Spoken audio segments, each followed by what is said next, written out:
안녕하십니까. 작심삼일 비디오입니다. 홍준표 페이스북 읽어주기 페이지 읽어주기 뒷부분에 백운기의 뉴스와이드 MBN 뉴스와이드에 나온 홍준표 안철수와의 동맹 어떻게 할 것인가에 대한 비디오도 포함되어 있습니다. 백운기의 뉴스와이드 MBN 홍준표 출연해서 안철수와 어떻게 동맹할 것인가 뒷부분에 이어지겠습니다. 홍준표 페이지 읽어주기입니다. 송영길 민주당 대표가 윤석열 고발사주 사건으로 탄핵 운운하는 것은 한편으로는 이재명 후보를 돕는 발이기도 하지만 다른 한편으로는 손쉬운 이재명 윤석열 대립구도를 만들어 차기 대선을 범죄 혐의자끼리 붙이려는 고도의 책략으로 보입니다. 나아가 대선 패배 후 고발사주 사건을 빌미로 국회를 장악한 그 힘으로 탄핵을 획책하여 식물 정권으로 만들 수 있다는 협박으로 보이기도 합니다. 마치 대선 본선의 북한의 김정은이가 개입하는 모양새를 닮았습니다. 이런 정치 공작은 그만하십시오. 우리 당 당원들과 국민들은 그런 야비한 책략에 넘어가지 않습니다. 비리와 여배우 스캔들, 형수 쌍욕에 휩싸인 품행 제로 민주당 후보를 교체하는 작업이나 하십시오. 5달이나 남은 대선에서 그런 품행 제로 후보로는 대선 못 치를 겁니다. JP 레코드 홍준표 페이지 읽어주기였습니다. 대통령 하려고 하면 그보다 더한 것도 해야 됩니다. 그보다 더한 거 얘기하셨으니까 안철수 후보 얘기를 한번 해볼까요? 지금 또 어떤 여론조사를 보면 네. 안철수 후보가 아직 대선 출마 선언은 안 했습니다만 이제 후보군에 올라와 있지 않습니까? 만약에 안철수 후보가 대선에 출마하면 홍준표 후보 표를 많이 이렇게 잡아먹는 걸로 나와 있어요. 아마 안 후보님도 생각이 저하고 나쁘지가 않을 겁니다. 정권 교체하자 그런 정치적 가치에서는 전혀 두 사람이 다르지 않습니다. 2017년도처럼 그런 각자 출마하는 사례는 저는 안 할 것으로 봅니다. 그래서 제가 국민의힘 후보가 되면 안 대표와 어떤 방식으로든 연대를 하겠습니다. 예. 어떤 방식으로든 연대를 하겠습니다. 혹시 뭐 그런 뜻을 좀 전하신 건 있습니까? 한번 말씀을 드린 적은 있습니다. 예. 근데 안철수 대표님이 이제 답변은 하시지 않았는데 단지 각자 출마하는 것은 나중에 옳지 않은 것 아니냐. 예. 정권 교체를 저해하는 것 아니냐. 그래서 제가 그때도 그런 말씀을 드렸고 한 2달 전쯤 되죠. 식사를 하면서 그 말씀을 드렸고 안 대표님도 그 방면에 대해서는 다르지 않아요. 안철수 대표 입장에서 보자면 그 전에 서울시장 후보 단일화 때 나름 역할을 그렇죠. 좀 했는데 김종인 위원장이나 이준석 대표의 어떤 말하는 내용이 상당히 좀 상처받을 만했을 거예요. 그런데 이제 후보가 되면 달라지죠.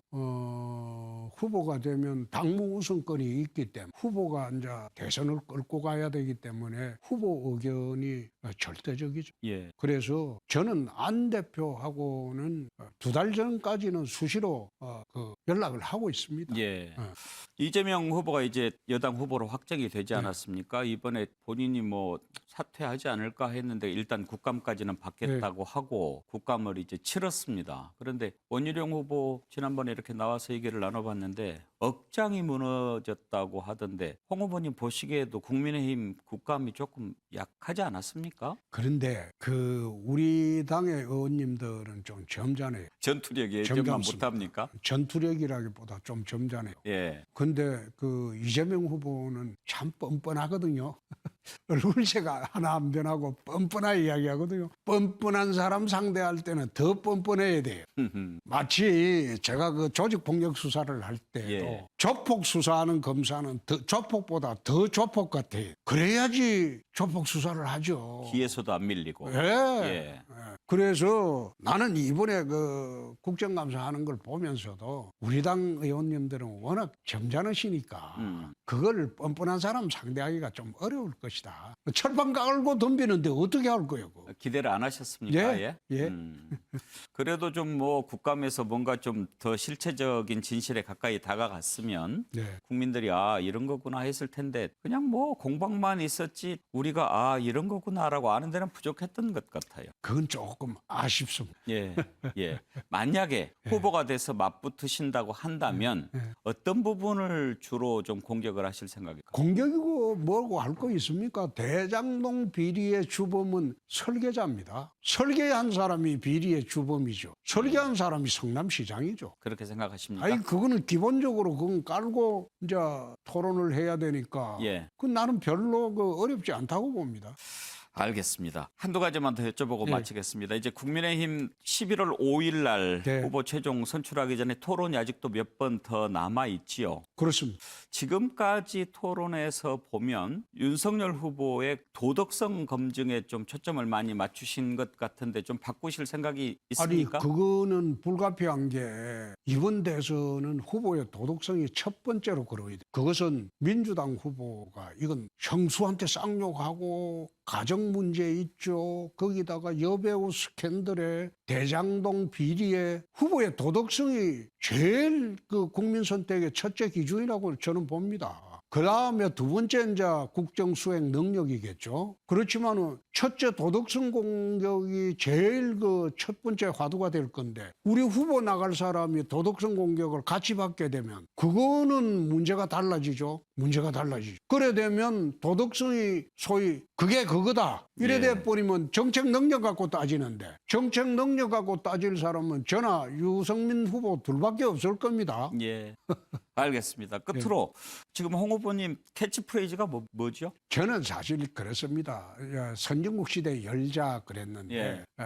지난 대선 때도 그런 이야기를 했는데 부자에게 자유를 음. 서민에게 기회를 예. 그게 그 나라 운영의 기본 틀로 나는 거. 예. 대한민국 부자가 서로 눈치 보고 그래 살 필요 뭐 있나 사치하려면 사치하고 뭐 1년 동안 골프 치려면 골프 치고 세금만 제대로 내라 그 자유를 주는 거예요. 예. 부자가 돈을 써야지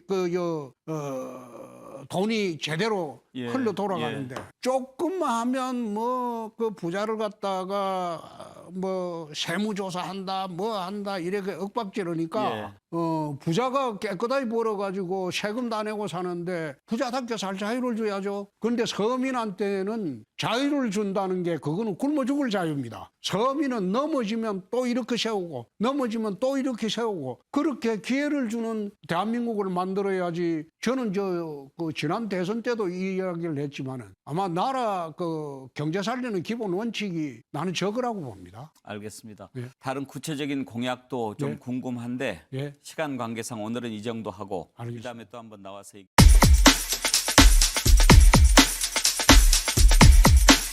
감사합니다. 홍준표 페이스북 읽어주기였습니다.